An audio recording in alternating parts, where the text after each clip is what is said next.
नमस्कार। हरिभूमि टीवी के इस खास प्रोग्राम में एक बार फिर आपका स्वागत है। आज हरिभूमि टीवी के लिए, हरिभूमि के लिए और हम सब के लिए एक खास दिन है। आज चौधरी मित्र सेन जी, जिन्होंने हरिभूमि रूपी इस पौधे को सींचा, इस पौधे को लगाया, हरिभूमि के फाउंडर, आज उनकी जयंती है।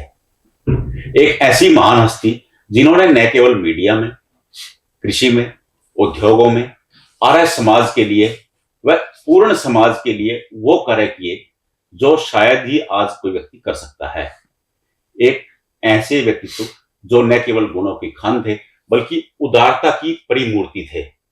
उन्हीं पर चर्चा के लिए आज हमारे साथ हैं तीन ऐसे मूर्धन्य विद्वान जो चौधरी साहब के साथ रहे, उन्हें बहुत नजदीक से जानते थे। मेरे बगल में बैठे हैं डॉक्टर जगदेव विद्यालंकार जी, नेकीराम कॉलेज के प्रिंसिपल रहे हैं, आर्य समाज के उच्चतम लेखों में इनकी गिनती होती है। उनके बगल में है डॉक्टर बलबीर सिंह जी, जिन्होंने आर्य समाज को सींचा है, और उनके साथ हैं अनंत स्वरूप जी, जो आर्य समाज के न केवल प्रचारक हैं, इनकी एक विशेषता भी है कि इन्होंने हिंदी में एलएलबी की है। एक हिंदी के महान विद्वानों में इनकी गिनती होती है। हम इनसे जानेंगे कि इनका अनुभव चौधरी साहब के साथ कैसे रहा। वो ऐसी विलक्षण प्रतिभा थे, तो उन्होंने किस तरह प्रभावित किया। डॉक्टर साहब नमस्कार, आप सभी लोगों का स्वागत है। डॉक्टर साहब, मैं सबसे पहले आपसे जानना चाहूंगा कि आज के परिप्रेक्ष्य में जब हम कलयुग के बिल्कुल गर्त की तरफ जा रहे हैं, तो चौधरी साहब के जो असूल थे, जो नियम थे, वो कहाँ प्रासंगिक हैं? चौधरी मित्र सेन जी अपने वंश क्रम के अनुसार ही दृढ़ आर्य समाजी थे। उनके पिताजी चौधरी शीशराम जी पक्के आर्य समाजी थे और उनके दादाजी चौधरी शादीराम जी पर आर्य समाज का पूर्ण प्रभाव था। शादीराम जी के भाई राजमल जैलदार प्रतिष्ठित व्यक्ति थे, जिन्होंने जाट स्कूल की स्थापना रोहतक में हुई 1913 में। उसी वर्ष खांडा खेड़ी में स्कूल की स्थापना की थी जिस समय में आसपास दूर दूर तक कोई स्कूल नहीं होता था। वे देशभक्त थे, क्रांतिकारियों से उनका बड़ा संपर्क रहता था। शहीद आजम भगत सिंह उनके पास आते जाते थे। तो इसलिए क्योंकि क्रांति की जो ज्वाला हमारे देश में उत्पन्न हुई है, उसका श्री गणेश महर्षि स्वामी दयानंद जी से ही होता है। सबसे पहले स्वराज्य का शंखनाद करने वाले महर्षि स्वामी दयानंद जी थे।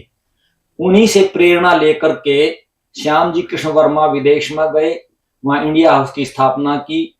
भारत से जाने वाले सभी युवक वहां जाकर के अपनी शिक्षा प्राप्त करते थे, श्याम जी कृष्ण वर्मा से मिलते थे, वे उनको आजादी की प्रेरणा दिया करते थे। एक प्रकार से क्रांति दल उन्होंने पैदा कर दिया श्याम जी कृष्ण वर्मा ने, जो महर्षि दयानंद के शिष्य थे। सावरकर जी उन्हीं से क्रांतिकारी बने। मदनलाल धिंगड़ा भी उन्हीं की प्रेरणा से क्रांतिकारी बने। ऐसे बहुत सारे क्रांतिकारियों का जो दल था उनकी प्रेरणा से आया, और उनको सारे क्रांतिकारी क्रांति गुरु कहते थे, गुरु जी कहकर के पुकारते थे। तो ऐसा यह परिवार था, देशभक्त परिवार था, समाज सेवी था। वहां से संस्कार लेकर के 1931 में 15 दिसंबर को चौधरी मित्र सेन जी का जन्म हुआ खांडा खेड़ी में। उनकी माता का नाम जियो देवी, जिनके नाम से आज भी कन्या विद्यालय वहां पर चल रहा है, जिसमें आज भी उस विद्यालय में 1000 छात्राएं पढ़ रही हैं। और 8-9 वर्ष की आयु में ही विपत्ति आ पड़ी, उनके पिताजी अंधे हो गए।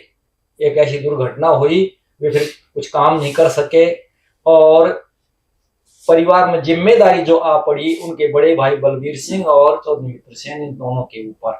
इन्होंने जैसे तैसे खेती को भी संभाला और काम को फिर आगे बढ़ाया।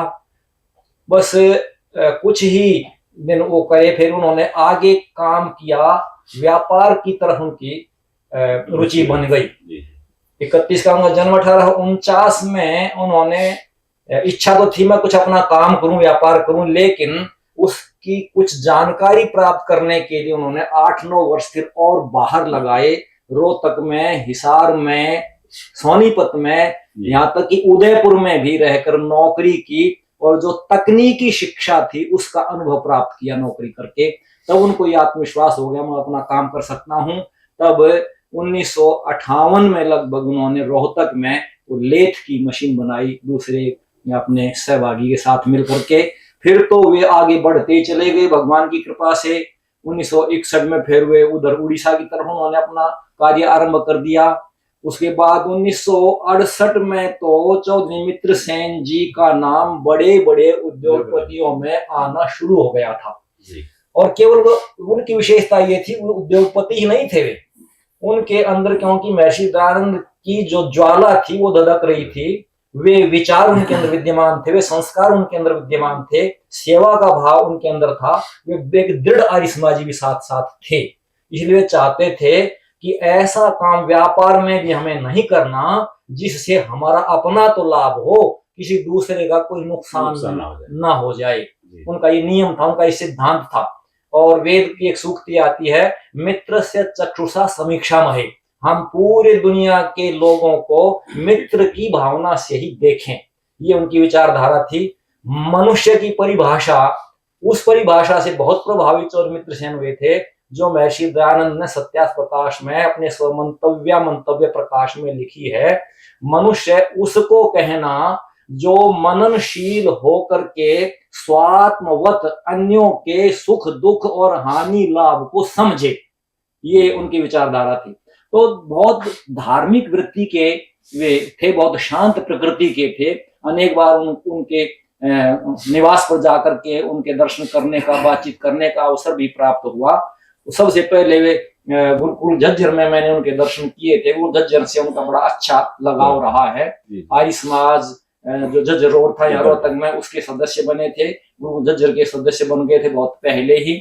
और फिर आगे जाकर के परोपकारिणी सभा के भी सदस्य जहाँ कोई बनते हैं वे सदस्य बने थे। तो आर्य समाज के काम को बहुत बढ़ाया। दक्षिण में उड़ीसा में विशेष रूप से स्वामी धर्मानंद जी को जितना संरक्षण चौधरी मित्र सेन जी ने दिया है, संभवतः ऐसा कोई संरक्षण कोई दे पाएगा। इतना उनके प्रति प्रेम था, इतना स्नेह था, क्योंकि वे ये जानते थे स्वामी धर्मानंद जी जो काम कर रहे हैं उड़ीसा के अंदर, जो धर्मांतरित होने वाले व्यक्ति थे उनको शुद्ध करने का काम स्वामी धर्मानंद ने बहुत किया है।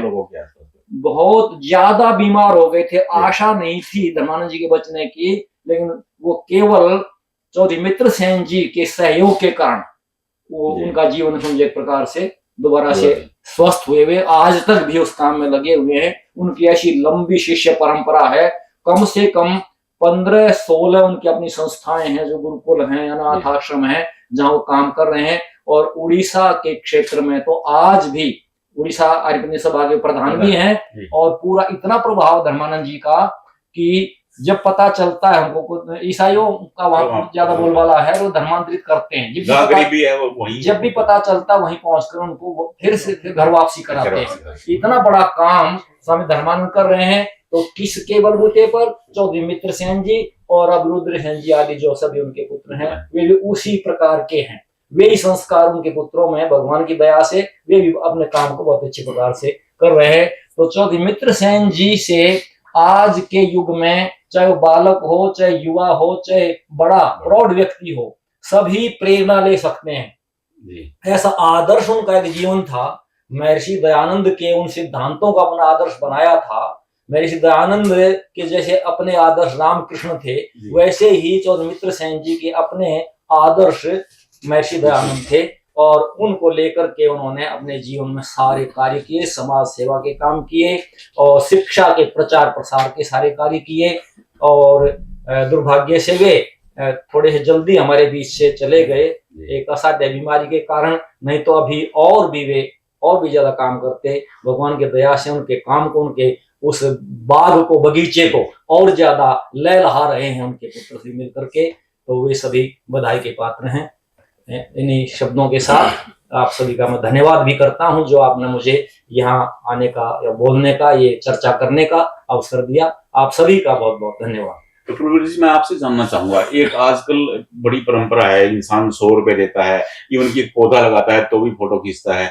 तो बड़े बड़े नाम भी आते हैं, चाहे वो बिल गेट्स का नाम लगा लें, चाहे आप अजीम प्रेम जी का नाम लगा लें। लेकिन चौधरी मित्र सेन जी ऐसे दानी थे जिन्होंने सैकड़ों की संख्या में गुरुकुल को सपोर्ट किया, बेहिसाब साहित्य को उन्होंने प्रकाशित करवाया, लेकिन कभी चर्चा नहीं हुई।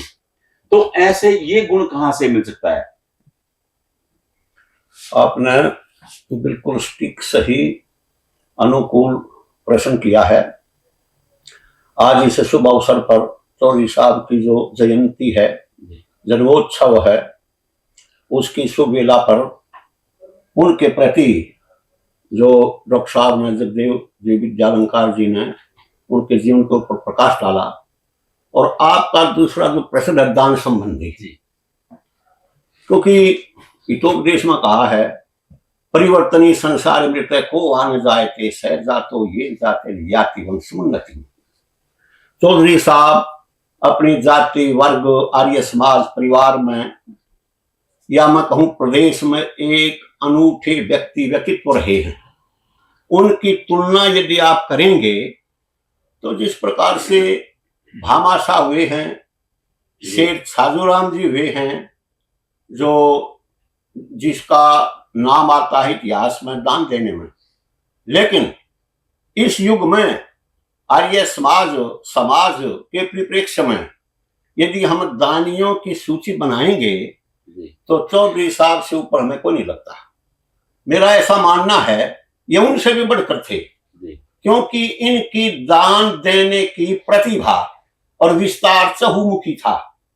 सबसे पहले मैं इस बात को कहना चाहूंगा, हम इनसे मिलते थे, चौधरी साहब बहुत आदर भाव से बिठाते थे, गोदुग्ध और मिष्ठान से मान सम्मान करते थे। जो उनके पास जाता था उनका भरपूर सम्मान करते थे। साथ में हमने चौधरी साहब में एक और विशेष गुण देखा, ये एक विचारक थे। एक ऐसे विचारक थे कि मान लो वो खाली बैठे हुए हैं, हमें लगता है भाई ये खाली बैठे नहीं, उनका मन काम कर रहा होता है, कुछ विचार से खोज कर रहे होते हैं। जाने पर मैं वहां गया था, वहां ये चीज देखी, जहां भी वो जाते यात्राओं में वो वहां के जो चित्र होते, कोई अलग वस्तु होती, अलग रिवाज होती, अलग व्यक्ति होते, उनके बारे में वे सारी बातें बताते थे, ताकि ये पता चले भाई इस प्रकार के वहां पर प्रचलन है, ऐसे व्यक्ति हैं, ये रहस्य है, ऐसा वहां पर कोई खोज है या ऐसा कुछ पदार्थ है। और उन्होंने आर्य समाज, क्योंकि पिताजी उपदेशक थे, और उपदेशक ऐसे थे कि उन्होंने कभी वेतन नहीं लिया, वे इनके गुरु थे। तो हमारे आर्य समाज के जितने भी पूर्व के जो कवि हुए हैं, लेखक थे, उनकी जो रचनाएं थी वे पांडुलिपियों में थी, मुद्रित नहीं थी, पुस्तक रूप में नहीं थी। जैसे पंडित बस्तीराम, जैसे चौधरी तेज सिंह, जैसे ईश्वर सिंह गहलोत, जैसे पृथ्वी सिंह बेधड़क आदि की पुस्तकों के प्रकाशन का सर्वप्रथम कार्य चौधरी साहब ने अपने हाथ में लिया और वो प्रकाशित करवाई। उनकी दिवंगत होने के पश्चात उनसे पहले हमने बात की थी, अपना महेंद्र सिंह धनखड़ भी साथ में थे। हमारे पास भी 2000 पृष्ठों की भजनियों की ईश्वर सिंह और जौहरी सिंह का जो काव्य था वो था, और चौधरी साहब ने कहा था भाई मैं इसको छपवाऊंगा, लेकिन वो उस बीच में चले गए और उनके काम को फिर हमने किया, हमने वो छपवा दिया। तो जो दान संबंधी बात है कि उन पुस्तकों के प्रकाशन तक ही सीमित नहीं है। इन्होंने आर्य समाज का क्या उपनिषद, क्या वेद, आरण्यक और जितने भी धर्म ग्रंथ हैं, मनुस्मृति, वेद वेदांग, सभी विधा, जितनी भी विधाएं हैं संस्कृत की पुरातन विधाएं, शायद ही कोई ऐसा ग्रंथ हो जिसका प्रकाशन इन द्वारा न हुआ हो। और आर्य समाज के जो गुरुकुल हैं, शायद ही भारतवर्ष के जितने भी गुरुकुल हैं, वहां कोई कक्ष, कमरा, रूम या विद्यार्थियों के भोजन साधन व्यवस्था न की हो। इससे भी बढ़कर के स्वयं भी ऐसे जो अभावग्रस्त उड़ीसा या झारखंड का जो एरिया है, वहां आदिवासी जो बच्चे, बालक बालिकाएं हैं, उनकी शिक्षा दीक्षा का उत्तम प्रबंध उन द्वारा किया गया, जैसा कि डॉक्टर साहब ने भी बताया है। और उनको ईसाई बनने से भी बचाया और उनमें से पढ़ लिख करके बहुत से विद्वान भी बने हैं। उसके साथ में केवल गुरुकुल तक ही बात नहीं है, अनेक गौशालाओं में भरपूर दान किया।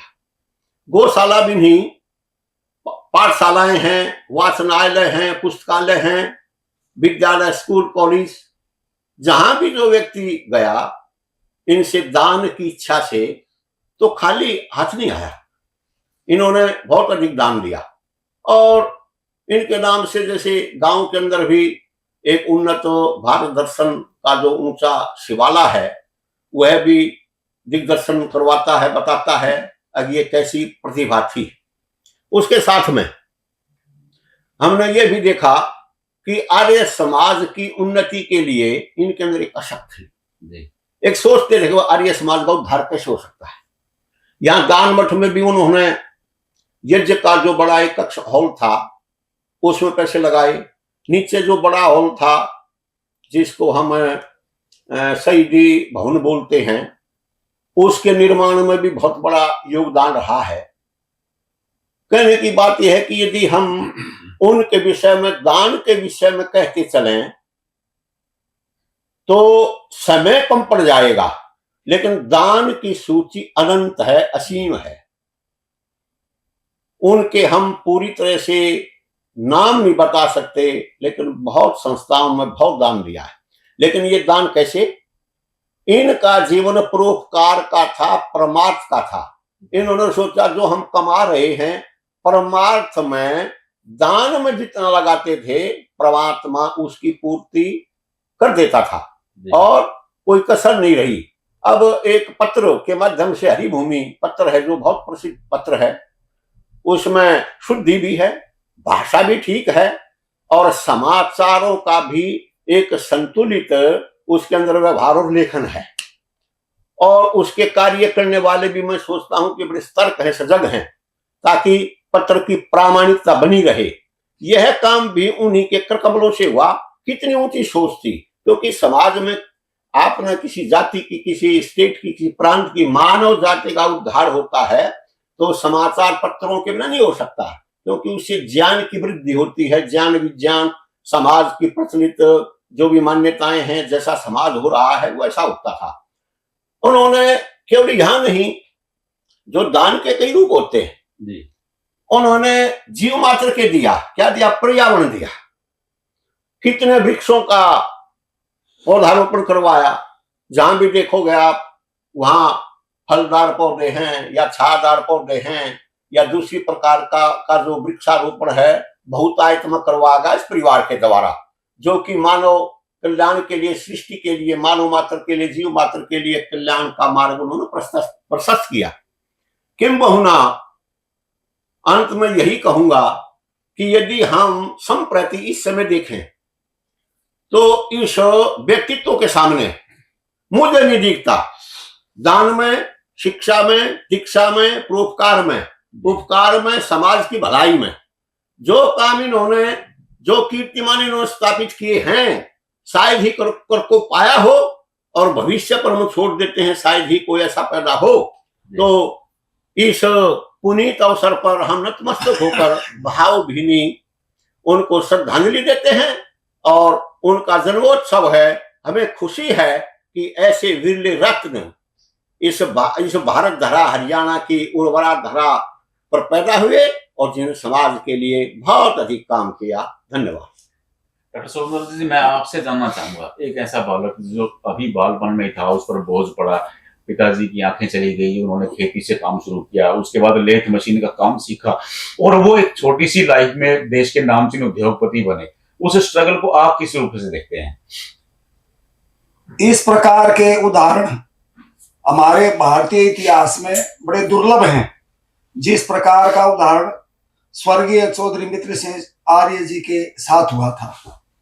जब जिस व्यक्ति के बचपन में ऐसी पिताजी चले जाएं और घर में कोई कमाने वाला नहीं हो, लोग जो है ना निराश हो जाते हैं, हताश हो जाते हैं।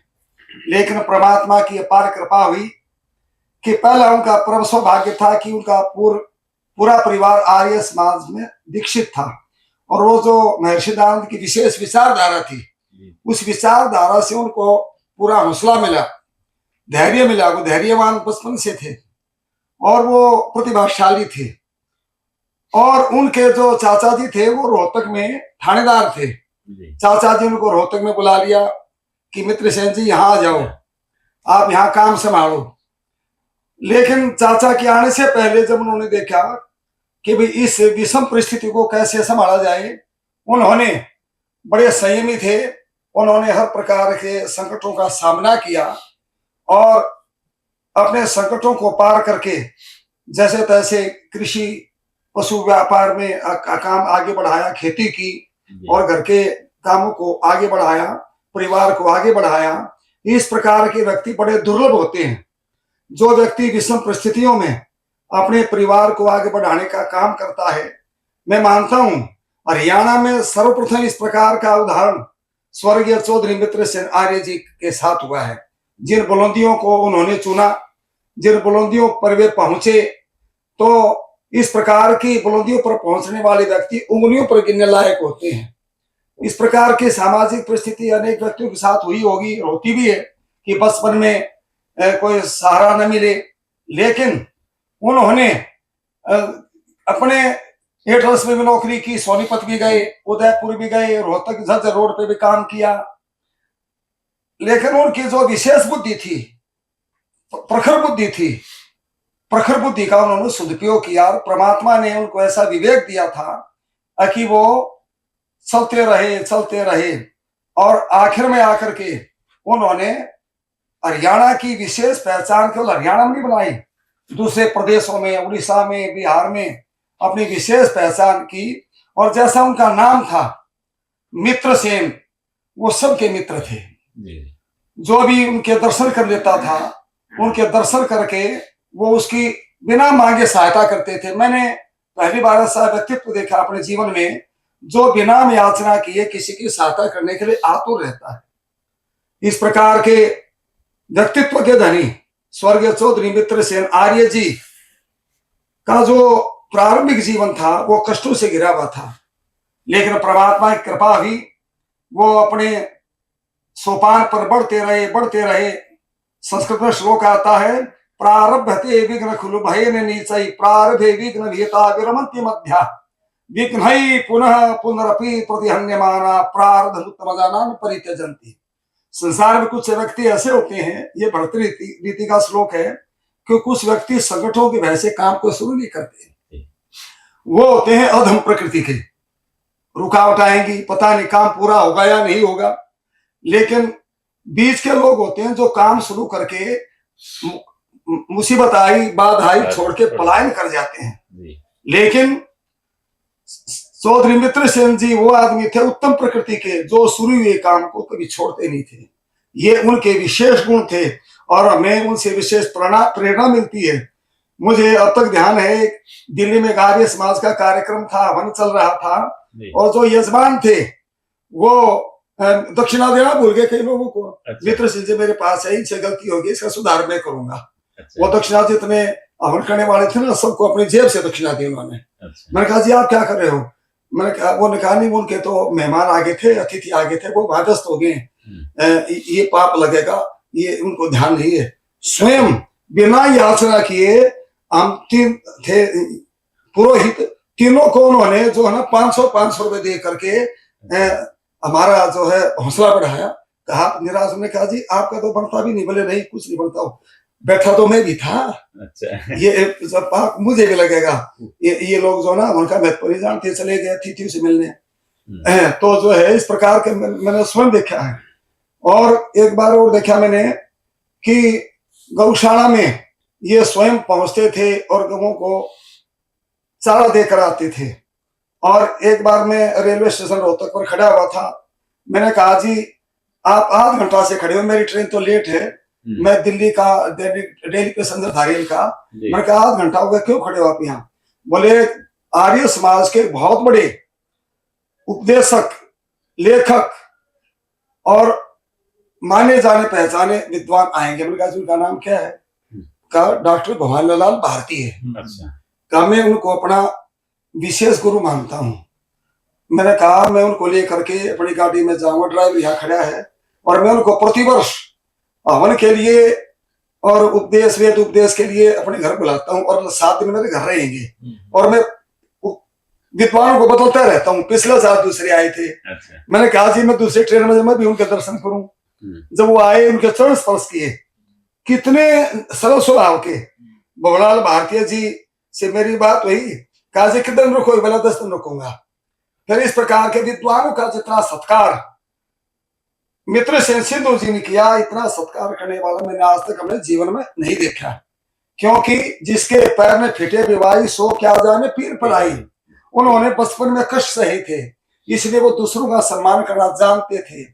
और एक बात और देखी मैंने उनमें कि आर्य समाज के जितने कार्यक्रम होते थे, वो स्वयं बिना याचना किए अपना जो है दान चंदा वहां भिजवा दिया करते थे। मुझे अब तक ध्यान है 1975 या 76 में आर्य समाज स्थापना शताब्दी बनाई गई थी। शांतमी होटल के सामने बड़ा पार्क होता था, और वहां पर 76 में बनाई थी जी, 3 दिन की थी। तो मित्र सेन जी आर्य जी का जो चंदा था वो सर्वाधिक था, और जो घी के पीपे थे, बिठा घी के पीपे ये पहुंचाते थे सारे, मुझे अब तक ध्यान है। और जो दान मठ में भंडारे लगते थे 3 दिन, उसमें समित्रा के बलदेव शास्त्री थे, विष्णुमित्र जी थे, आर्य समाज के मामूली जी थे, सब शामिल थे। उस समय सर्वाधिक सहयोग जो है ना स्वर्गीय मित्र सेन सिंधु जी ने दिया। मुझे सारे घटोरे कहते थे भाई जितना भी हवन का सामान हो, कहीं भी कोई कमी हो मुझे बोल देना, ये पाप जो है ना रोते की चिंता में लगना चाहिए। अरे बहुत बड़ा विशाल जुलूस निकला था। उसमें इनको कहा भाई आपको हाथी में बैठना है। अच्छा। आपका हम सम्मान करेंगे, आप दानवीर हो। ये कहा नहीं, मैं हाथी में बैठ के अपना वो नहीं करवाना चाहता, होना जाए लोग कहेंगे तो दान दे करके हाथी बैठा बना करके ये। अच्छा। हाँ मुझे अब तक ध्यान है। फिर एक हमारे गुरु जी होते थे विद्यानिधि जी, उनको हाथी बैठाया गया। अच्छा। और वो हाथी बैठा करके विद्यानिधि जी जो ना बड़ा शोभा यात्रा थी, बड़ा अच्छा लगा। तो इस प्रकार से मैंने देखा है, मैं दिल्ली में सेवा की है, दिल्ली में भी जितने कार्यक्रम होते थे इनके बिना कार्यक्रम अधूरे माने जाते थे। और ये पहले व्यक्ति थे जो हर प्रकार से मुसीबत में आगे जा करके अपना ध्यान बढ़ते। वेद में एक मंत्र आता है, हे मनुष्य तू सैकड़ों हाथों से कमा और 1000 हाथों से दान कर। वास्तव में ये सैकड़ों हाथों से कमाकर 1000 हाथों से दान देने की जो परंपरा है वो मित्र सेन सिंधु जी आर्य में थी। लोगों के पास लोग चंदा मांगने जाते हैं, वो मना करते हैं, लेकिन ये चंदा मांगने वाले को खुश करके भेजते थे। मुझे एक बात और ध्यान है कि प्रतिवर्ष शिवरात्रि का जो पर्व है वो महर्षि दान विश्वविद्यालय की अच्छाला में मनाया जाता था। चौधरी राम एडवोकेट उसके प्रमुख कार्यकर्ता होते थे, विद्यार्थियों को बुलाते थे। ये पुराना विश्वविद्यालय जहाँ पर आजकल पंडित भगवदास शर्मा स्वास्थ्य विश्वविद्यालय, ये वहां की बात बता रहा हूँ। एक बार जो कार्यक्रम संपन्न हुआ, सबको कहा भाई मेरी प्रार्थना है सभी जो है मेरे घर चलेंगे। लगभग हम 500 थे वहां पर। अच्छा। कि 500 के 500 आदमी मेरे घर चलेंगे। जिसमें गाड़ी नहीं है, गाड़ी में मेरे पास कारों का प्रबंध कर देता हूँ, तो पैदल गए थे। अच्छा। और वहां जा करके विद्वानों को अपने हाथ से चाय पिलाई, मिठाई खिलाई। वो कहते थे अपने हाथ से खिलाऊंगा। अच्छा। फिर उनके जो घर में आए थे उन्होंने अपने हाथ से खिलाई। मैंने कहा जी इतना क्यों खुश उठा रहे हो? नहीं, अगर रिश्तेदार अगर नहीं होते, अगर हमारे समाज से जुड़ा नहीं होता, आज मैं यहाँ नहीं होता जहाँ को मैंने बुलाया है। मैं एक सामान्य से परिवार में जन्म लिया। मेरे पिताजी ने आर्य समाज का प्रचार किया, आर्य समाज को आगे बढ़ाया। और वो जो आर्य समाज के भजन थे मेरे पिताजी जिनको गाया करते थे, वो मेरे दिल को छू रहे हैं। और मैं आज भी आर्य समाज की और समाज सेवा की सेवा करके अपने को धन्य मानता हूं। इस प्रकार से ऐसे व्यक्ति बड़े दुर्लभ हैं जो निश्चय से अर्श से फर्श से अर्श पर पहुंचते हैं।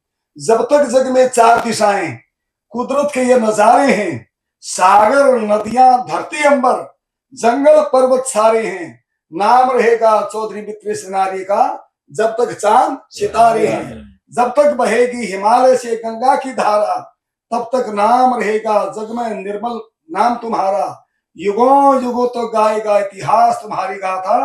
चौधरी मित्र सेन जी आर्य, तुम ऊंचा कर गए आर्य समाज का माथा। धन्यवाद। तो मैं आपसे ये जानना चाहूंगा कि उनकी दूरदर्शी हरियाणा का निर्माण नहीं हुआ, उन्होंने उससे पहले हरियाणा के नाम से अपना कारोबार शुरू कर दिया, हाँ, रोहतक में ही। एक कॉलेज भी खोला उन्होंने। हाँ, एक कॉलेज भी खोल दिया। वो हरियाणा बना नहीं था, हरियाणा के नाम से इंजीनियरिंग कॉलेज खोल दिया था। हाँ, लेकिन ये इसलिए उनके मन में ये विचार था, उनको जानकारी थी, ये जो क्षेत्र है ना, ये तो आज बना है एक नवंबर 66 को, उससे पहले उन्होंने 64-65 की घटना है ये तो खोला था। तो उनको ये मालूम था कि हरियाणा उस स्थान का, उस क्षेत्र का नाम है जहां पर बहुत अधिक हरियाली है, और ये बहुत विस्तृत क्षेत्र था, बल्कि जिसको विशाल हरियाणा के नाम से भी जाना जाता था। पार्टी भी एक बनी थी विशाल हरियाणा। तो इसलिए भले ही उसका नामकरण या उदय नहीं हुआ हो, लेकिन क्षेत्र हरियाणा के ही नाम से जाना जाता था, इसलिए उन्होंने वहां उसको एक प्रकार से हरियाणा के नाम को वहां तक पहुंचाया, समझो, ये कहना चाहिए। डॉक्टर जी, एक उद्योगपति या आप ये कह सकते हैं कर्मठ व्यक्ति, और वो हिंदी आंदोलन से जुड़े, जेल भी गए, वो एक अलग तरह का विचारधारा, वो कितनी इसमें, मान लो कि हम मान लेते हैं उद्योगपति है, वो उद्योगों में समर्पित रहता है, लेकिन उससे हटना और अपनी राष्ट्रीय भाषा के लिए आंदोलन में कूद जाना, फिर जेल भी जाना, आप इसे किस रूप से देखते हैं? आपने बिल्कुल सही बात पूछी है। उन्होंने स्वयं अपने श्रीमुख से हमें बताया था, एक बार हम उनके पास बैठे थे जी। ये 1957 की घटना का जिक्र आपने किया, क्योंकि ये आर्य समाज से जुड़े हुए थे जी। जो हिंदी सत्याग्रह था, वह हिंदी सत्याग्रह हिंदी के लिए था जी। और हिंदी सत्याग्रह को संचालित करने वाला समस्त आर्य समाज था। आर्य समाज के बड़े बड़े जो नेता थे, प्रभु शेषन हो, स्वामी उमानंद जी हो, और जगदेव सिंह जी सिद्धांती हो जी, और भी जो बड़े नेता थे, साधु सन्यासी थे। उन साधु सन्यासियों में स्वामी नित्यानंद जी का नाम लिया जाता है। और जो भजन मंडलियां थी, भजन मंडलियों ने क्षेत्र में घूम घूम करके सत्याग्रह के लिए लोगों को प्रेरित किया, और सत्याग्रह के लिए प्रेरित किया तो गुरुकुलों के विद्यार्थी भी हिंदी सत्याग्रह में गए थे। जब हम पढ़ा करते थे तो हमारे समय पर भी पंजाबी गुरुमुखी लगती थी, गुरुमुखी जी, और गुरुमुखी लगती थी तो वह गुरुमुखी के माध्यम से पढ़ा जाता था। जब पंजाब एक था तो पंजाब में जो बाहुल्य था वह पंजाबियों का था। पंजाबियों की जो बोली थी वो गुरुमुखी थी। लेकिन हमारा हिंदी भाषिक प्रदेश है, जैसे डॉक्टर साहब ने कहा ना, एक शिलालेख मिला है, उसमें लिखा है देशो अस्ति हरियाणा पृथ्व्याम स्वर्गस्निभ है, यानी स्वर्ग के समान हरियाणा नाम का एक स्थान है जो पृथ्वी पर स्वर्ग के समान है। 1857 की क्रांति हुई तब दिल्ली भी हरियाणा के अंदर था। विशाल हरियाणा में संभल, मुरादाबाद, गाजियाबाद और ये यूपी के 11 जिले, हाँ, ये भी हरियाणा के अंदर ही होते थे उस समय। तो अब वे जो उपदेशक थे, आर्य समाज के उपदेशक, उनके कारण, क्योंकि आर्य समाज तो इनका घर था, आर्य समाज घर होने के कारण ये हिंदी सत्याग्रह में जेल गए। और जब जेल गए, जेल में जिस स्थान पर थे उसी स्थान पर हरियाणा में आर्य समाज के बहुत बड़े भजनोपदेशक चौधरी जोरी सिंह थे, जिनका नाम जसराना था। ये एक ही कक्ष में थे। तो इन्होंने वहां पर उन्होंने जो बताया, उन्होंने कहा कि हमने प्लान बनाया भाई यहाँ यज्ञ होना चाहिए और आर्य भजनोपदेश होना चाहिए। तो यज्ञ की बात आई तो वहां पर जो जेल वाले थे उन्होंने कहा नहीं भाई आप ये तो नहीं कर सकते, अच्छा, क्योंकि आप यहाँ यज्ञ कोट लाओगे, अग्नि लाओगे, धुआं होगा और सब लोग आप अपने, ये जेल है, ये कोई यज्ञ का स्थान थोड़ा है। हाँ, उन्होंने कहा देखो भाई, हाँ ये यज्ञ है, जो आपका भी अपना नियम है, धर्म है, सब कुछ है, तो यज्ञ को बुरी चीज तो है नहीं। यदि आप स्वतः है कुछ इसका प्रबंध कर दें तो इसमें क्या दिक्कत है। हम तो आपसे अनुरोध करते हैं भलाई के लिए, बाकी हमारा कोई दुराग्रह हट तो है नहीं जी। तो कहने लगे हम इसके लिए बातचीत करते हैं। तो उसके साथ में फिर उन्होंने क्या किया, संध्या करनी शुरू कर दी सबने मिल करके। हाँ, अच्छा, संध्या के जो मंत्र हैं वो डॉक्टर साहब शायद 50 के करीब तो मंत्र अवश्य होंगे, 19 मंत्र। तो वे मंत्र हैं जो संध्या के कुल मिलाकर के अधिक बनते हैं जी। छोटे भी, तो वो सब मिलकर के उन्होंने संध्या की, क्योंकि आर्य समाज से संध्या सबको याद थे, यज्ञ हवन के मंत्र सबको याद थे। और कुंवर जोरी सिंह ने वहां पर अपने भजन गाए, अच्छा स्वामी नित्यानंद जी ने भजन गाए, और साथ में इन्होंने भी टेक उठाई चोई साहब ने। और चोई साहब भी भले ही उन्होंने कभी प्रदर्शन ना किया हो, वे अपने मन मन में रचना करते थे। अच्छा हाँ, और कुछ रचना 2-4 वो सुनाते भी थे, क्योंकि उनके अंदर एक प्रतिभा जन्मजात थी, परिवार से वंशानुगत थी। तो वहां हिंदी सत्याग्रह इन्होंने किया एक प्रदेश की भलाई के लिए।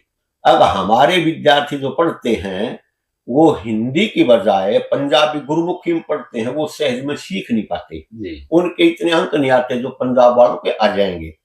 तो मैं यह भी कहना चाहूंगा, जो हिंदी सत्याग्रह था, हिंदी सत्याग्रह एक हरियाणा प्रांत को अलग बनाने के लिए उसकी शुरुआत थी। यदि हिंदी सत्याग्रह न होता तो शायद ही हरियाणा अलग हो पाता। तो उसमें ये एक धुरी थे, इनके कारण बहुत लोग सत्याग्रह से जुड़े, और इतना भारी सत्याग्रह का एक इतनी भीड़ चली गई कि वहां जेलों के अंदर स्थान ही नहीं था। तो ये जो समाज की भलाई है, जिस प्रकार से दान फलता है, दान किसी का भला करता है, तो हिंदी अपनी जो मातृभाषा है उसकी भलाई के लिए इन्होंने इसको पवित्र कार्य करके और बढ़ चढ़ करके इन्होंने भाग लिया। डॉक्टर स्वतंत्र जी, मैं आपसे जानना चाहूंगा कि बीरबल के जंगलों में आज 7 दशक पहले जो हालत थी वो छोड़िए, आज भी वहां बीरबल के जंगलों में ये माना जाता है कि वहां अंधियार है, बिल्कुल वहां कुछ नहीं है। उड़ीसा का एक वो क्षेत्र है जहां शिक्षा तो क्या, खाने के लिए अन्न नहीं है बच्चों के पास। और हरियाणा से उठ के वहां तक जाना और गुरुकुल स्थापित करना, स्वामी धर्मानंद जी के सहयोग से वहां पे शिक्षा का एक साम्राज्य खड़ा कर देना, वो आप उसे किस नजर से देखते हैं? स्वर्गीय मित्र सेन सिंधु जी यही खोज करते थे कि मैंने अपनी इस कमाई कहाँ लगानी चाहिए, क्योंकि जो दानवीर होता है वो उसी जगह दान देता है जहां उसका दान फले फूले। उनको ये पता था कि भाई छके शिकार को दान देने से कोई लाभ नहीं है, ऐसे व्यक्ति ऐसे स्थान पर पैसा लगाना चाहिए जहां अज्ञान रूपी अंधकार है। आदिवेद का मंत्र है तमसो मां ज्योतिर्गमय, हे परमात्मा मुझे अज्ञान रूपी अंधकार से ज्ञान रूपी प्रकाश की ओर ले चलो। वो बिहड़ जंगल थे, वहां पर शिक्षा दीक्षा नहीं थी, विद्यालय महाविद्यालय नहीं था, कुछ भी नहीं था। तो उनको किसी ने संदेश भी नहीं दिया, किसी ने प्रेरणा भी नहीं दी, लेकिन वो स्वयं, क्योंकि आर्य समाज के बचपन के संस्कार थे, आर्य समाज के बचपन के संस्कार की वजह से, क्योंकि उन्होंने सत्यार्थ प्रकाश पढ़ा था, और सत्यार्थ प्रकाश के 3रे समोल्लास में लिखा है कि भाई शिक्षा के प्रति विशेष ध्यान देना चाहिए, और शिक्षा के बारे में उन्होंने पढ़ रखा था। और सत्यार्थ प्रकाश जो व्यक्ति पढ़ लेता है वो व्यक्ति कहीं भी चला जाए ऋषिदान की विचारधारा अनुसार काम करता है। उन्होंने देखा कि यहाँ पर शिक्षा नहीं है, विद्यालय नहीं है, तो ये बच्चे जो उनका भविष्य अंधकार में है। उन्होंने स्वयं अपने विचारधारा का प्रयोग किया और जो है ना वहां पर गुरुकुल खुलवाए। और स्वामी धर्मानंद जी वहां के आचार्य थे। उस पर स्वामी धर्मानंद जी की प्रेरणा से स्वामी धर्मानंद जी बताते गए, ऐसे बताओ गुरुकुल कहाँ खोलना है। स्वामी धर्मानंद जी से वो आज्ञा पा करके उनसे सलाह लेकर के अपने गुरुकुल खोलते चले गए। और वो आर्य समाज के जो विशेष विद्वान थे, वेदपाल सुनीत थे, मुझे ध्यान है, वो बराना गांव के थे, वो भी उसी इलाके में गए थे, उनके साथ उन्होंने भी काम किया था वेदपाल सुनीत जी ने। वो स्वयं कई विद्वानों को इकट्ठा करके पूछते थे कि बताओ मैंने विद्यालय या कन्या विद्यालय कहाँ खुलवाना, आप मुझे बताइए इसके बारे में। वो सलाह लेते थे, बिना सलाह के काम भी नहीं करते थे, क्योंकि वो मानते थे कि यहाँ के स्थानीय लोगों से अगर विचार किया जाए तो उनसे ज्यादा सहयोग मिलेगा। क्योंकि विद्यालय में तो माँ बाप ने भेजना है, अगर वो कहीं खोल दें जंगल में, माँ बाप भेजे नहीं, लाभ क्या हुआ इसका। इसलिए बहुत ही सुलझे हुए इंसान थे। उन्होंने जहाँ पर जो गुरुकुल स्थापित किए हैं, जहाँ के स्वामी धर्मानंद जी है उड़ीसा में, तो वहां पर बिल्कुल ही व्यक्ति ऐसा था जैसे आदि मानव होता था, कोई शिक्षा ना की चीज नहीं थी। और वहां के लोग उनको ऐसे पूछते हैं जैसे हम हरियाणा के और पंजाब के लोग चौधरी छोटूराम को पूछते हैं, जैसे चौधरी छाछूराम को पूछते हैं, क्योंकि इन्होंने अपनी वहां पर शिक्षा से गुरुकुल खोल करके, विद्यालय खोल करके और दूसरे विद्यालयों में अंशदान दे करके अपनी विशेष पहचान बनाई है। इस प्रकार के व्यक्ति जो है ना विदेश दूसरे प्रदेशों में जहाँ पर शिक्षा दीक्षा नहीं है, अपनी पहचान बनाना बड़ा कठिन कार्य होता है। अपने घर में तो सिर्फ शेर होते हैं, लेकिन जो अनजाने इलाके में जाए, जिसको परिचय भी नहीं हो, वहां जा करके अपना पैसा लगाना, अपने कष्ट कमाई को खर्च करना, ये इन्होंने अगर कोई सीखे तो चौधरी मित्र सेन से जी सीखे। भाई धन की गति कहाँ होती है, और धन की दो तीन गति होती है, चाहे स्वयं खर्च करें, चाहे कहीं शिक्षा में या किसी मदद करें, नहीं तो तीसरी गति विनाश होती है। इन्होंने सारी विद्या चाणक्य नीति से सत्याप्रकाश से पढ़ रखा था। धन का जितना सदुपयोग चौधरी मित्र सेन सिंदूर जी ने किया है, इतना सदुपयोग भारत के अगर बड़े बड़े व्यापारी कर ले तो ये देश सोने की चिड़िया दोबारा फिर बन सकता है। इन्होंने एक एक पैसे का सच्ची जगह दान दिया है, सही शिक्षा पर खर्च किया है, और ऋषिदानंद की विचारधारा को पल पल याद करके उस पर अमल किया है। इस प्रकार के महापुरुष को कोटि कोटि नमन। ये थे चौधरी मित्र सेन जी के बारे में डॉक्टर विद्यालंकार जी, डॉक्टर बलबीर जी व डॉक्टर शब्द स्वरूप जी के विचार। यह एक संक्षिप्त मात्र है, क्योंकि इतनी बड़ी गुणों की खान के बारे में किसी एक वीडियो में उसे पिरो पाना शायद संभव नहीं है। हम प्रयास करेंगे अगले एपिसोडों में आपको एक एक करके उनके गुणों पर प्रकाश डालते रहेंगे। तब तक के लिए नमस्कार।